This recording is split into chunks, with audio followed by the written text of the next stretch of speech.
Rose Garden, the big controversy behind her speech was that the only people who got tested for the coronavirus that were there, it was a few hundred people, were the ones sitting directly around President Trump, who was kind of in the front, in the aisle in the corner, and there was like people around him there.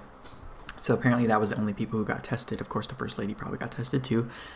But if that's the only thing you can find wrong with the speech, I think it was a pretty good speech.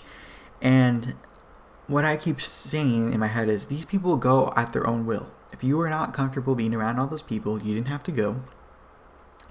And from what I've been reading, all these people have been asked screening questions as far as like the normal thing, like when you go to the dentist, when they ask you, do you have any symptoms of COVID-19? Have you been exposed to anybody with COVID-19? And that's pretty much it. That's all they ask. And if both those are no and no, then that's kind of up to you to decide if you still want to go.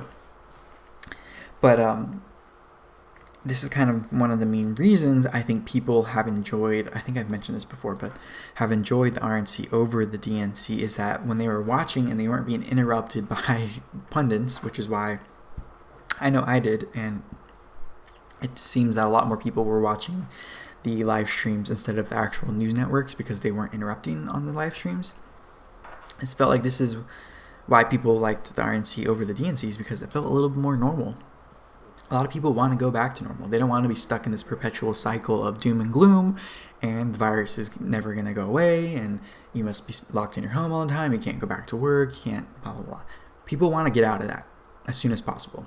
So watching the RNC actually gave you a sense of things are getting back to normal, even if that normal is President Trump like talking about things you don't like him talking about or you don't agree with. So there's that.